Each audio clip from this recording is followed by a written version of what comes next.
Euclid विभाजन प्रमेयिका का प्रयोग करके दर्शाइए कि किसी धनात्मक पूर्णांक का घन 9m 9m+1 या 9m+8 का रूप का होता है। ये क्वेश्चन है, आपको इसी क्वेश्चन को बताना है। तो बताना है तो सबसे पहले यहाँ पर हम हल करके देख लेते हैं।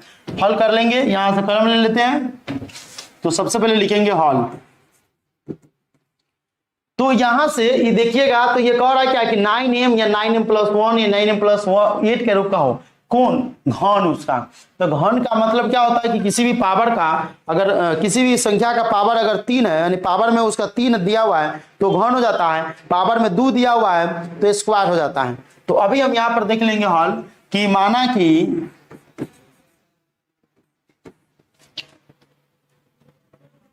ये कलम सही से दिख नहीं रहा, नहीं, इसलिए दूसरा कलम ले लेते हैं।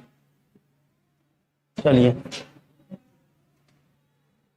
तो यहां पर देख लेंगे यूक्लिड विभाजन प्रमेयिका का प्रयोग करके दर्शाइए कि किसी धनात्मक पूर्णांक का घन 9m। तो यहां से लिखेंगे हल।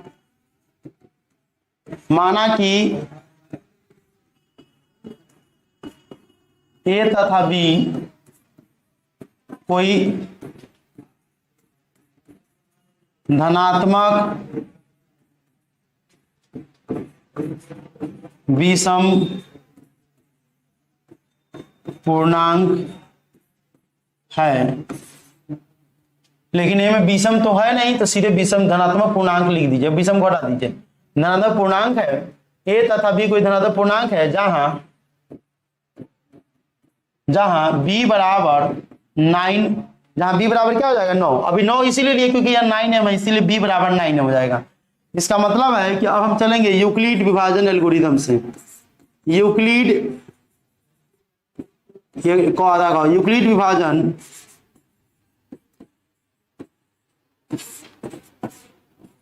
एल्गोरिथम से,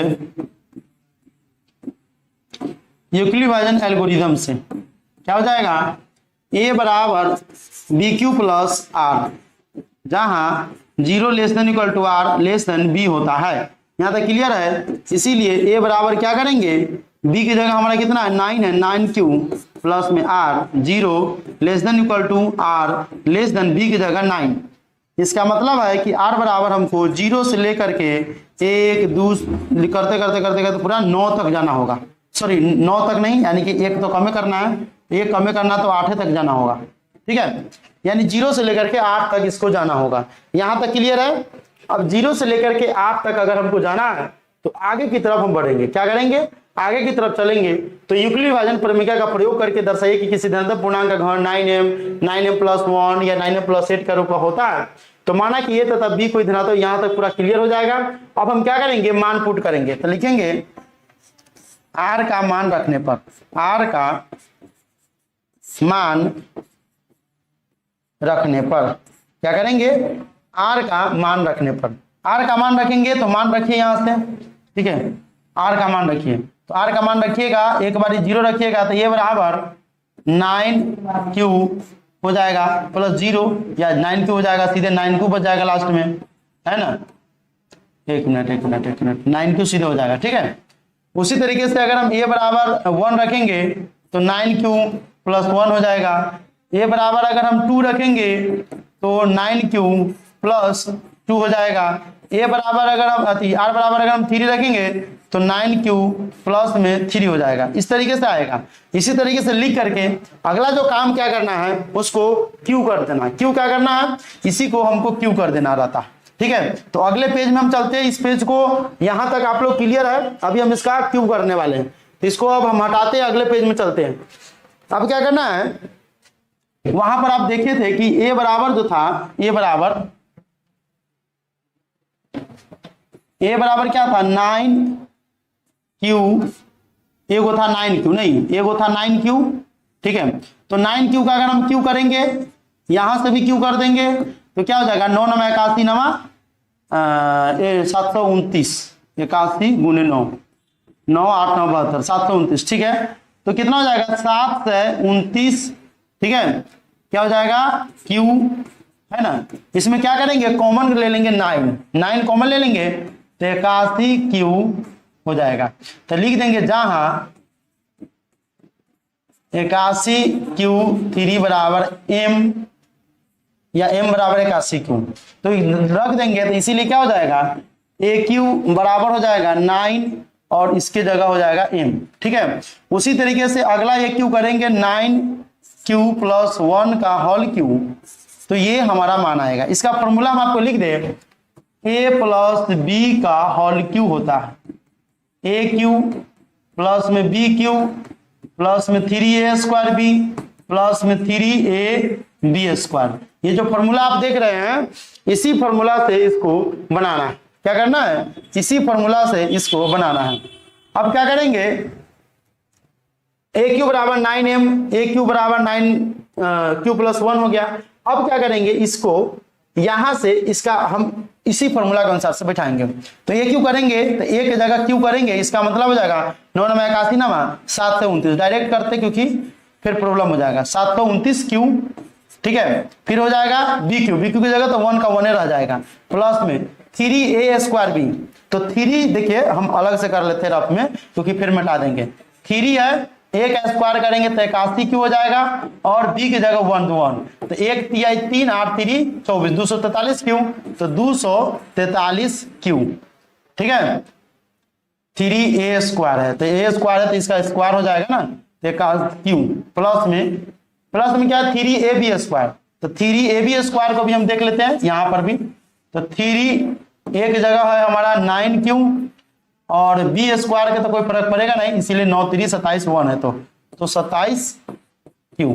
क्लियर, सब में हो गया। अब हम सब में क्या करेंगे, कॉमन भी ले सकते हैं, इस 1 को उधर भेज देंगे और इस तीनों में से इसमें से और इसमें से कॉमन ले लेंगे। कॉमन क्या ले लेंगे, इस सब में हमारा जो है 9 कॉमन होगा और सब में q है तो q भी कॉमन ले लेंगे। तो कितना हो जाएगा, ये हो जाएगा 81 81 × 700 81q² प्लस में हो जाएगा ये हमारा ले लिया है 9, तो 9 हो जाएगा 1 मिनट 3a² b था तो 3 हो गया। a की जगह कितना था 9 9 81 और b की जगह कितना था 1, इसका मतलब 9 ले लिए तो इसमें हो जाएगा 9 9 3 27 27 यहाँ पर हो जाएगा q प्लस में 9 3 27 तो 3 है ना, ये 1 को उधर लिख देंगे प्लस में 1।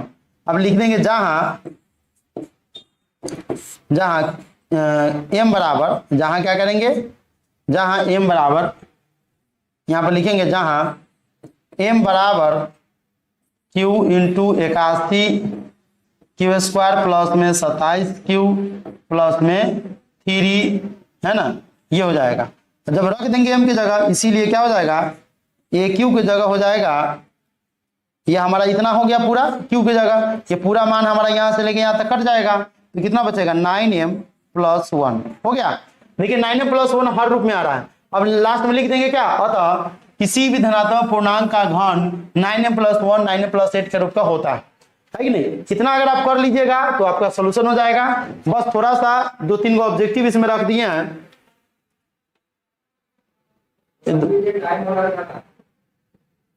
1 मिनट सर जी, अब देखिए 1 मिनट 4 गो ऑब्जेक्टिव है बस। प्रत्येक धनात्मक विषम पूर्णांक किस रूप में होता है, धनात्मक विषम पूर्णांक जो होता है आपको हम बताए हैं कि a बराबर bq + r के रूप का होता है। bq + r कौन है, b नंबर, ये b नंबर इसका सही होगा। क्लियर, यहां से आपका पहला हो गया। दूसरा का यूक्लिड विभाजन परिमेय के कथन अनुसार दो धनात्मक पूर्णांक a तथा b दिए जाने पर ऐसी अद्वितीय पूर्ण संख्याएं q तथा r विद्यमान होती है। तो a बराबर bq + r, जबकि r को संतुष्ट करेगा। r को कौन संतुष्ट करेगा, r को संतुष्ट करेगा 0 ≤ r ≤ b, 0 = r ≤ b। ये आपका आंसर कौन हो जाएगा, आंसर हो जाएगा सी नंबर। 0 ≤ r ≤ b होता है, यानी 0 से लेकर के, ठीक है, r का मान जो होता है 0 से शुरू होता है और b से एक मान कम होता है, हम आपको बताए थे बीच में। चलिए ये दूसरा का नंबर था, अभी हम तीसरा का नंबर चलेंगे। तीसरा का नंबर है दो क्रमिक संख्याओं का एचसीएफ क्या होता है, तो लगातार कोई भी दो संख्याएं लेते हैं उसका एचसीएफ जो होता है 1 होता है। जैसे अगर हम 1 ले ले 2 ले ले, दोनों का एचसीएफ करेंगे तो एचसीएफ कितना हो जाएगा, एचसीएफ हो जाएगा 1। यहां से तीसरा क्वेश्चन हो गया। चौथा क्वेश्चन ले लेंगे। चौथा यूक्लिड विभाजन एल्गोरिथम दो धनात्मक पूर्णांकों के निम्न में से किसे परिकलित करने की तकनीक है। तो ये यूक्लिड विभाजन से हम HCF को निकालते हैं यानी मौसा को निकालते हैं। तो इसीलिए क्या हो जाएगा, इसका जो आंसर हो जाएगा मौसा यानी बी नंबर इसका सही हो जाएगा, बी नंबर हो जाएगा इसका सही। अगला जो मेन चीज है इसका जो लास्ट में बता दिए शुरू में बताना चाहिए, यूक्लिड का दूसरा नाम क्या है। यूक्लिड कभी कभी अलेक्जेंड्रिया के यूक्लिड या फिर मेगेरा के यूक्लिड नाम से भी जाने जाते हैं। एक ग्रीक गणितज्ञ जो और साथ ही वे ज्योमेट्री के जनक भी कहलाते हैं, इसका नाम है यूक्लिड साहब। ये इनका पिक्चर है। तो अब हम यहीं पर इसको खत्म कर रहे हैं। अब यहां से जो टॉपिक्स है अगला 1.2 को लेकर के आएंगे। आज के लिए इतना ही, फिर हम आपसे मिलते हैं एक नई वीडियो में। तब तक आप जो है इस चैनल के और भी सारे वीडियो है उसको देखिए, लाइक करिए, चैनल को सब्सक्राइब करिए और इस वीडियो को अपने दोस्तों के साथ शेयर करिएगा।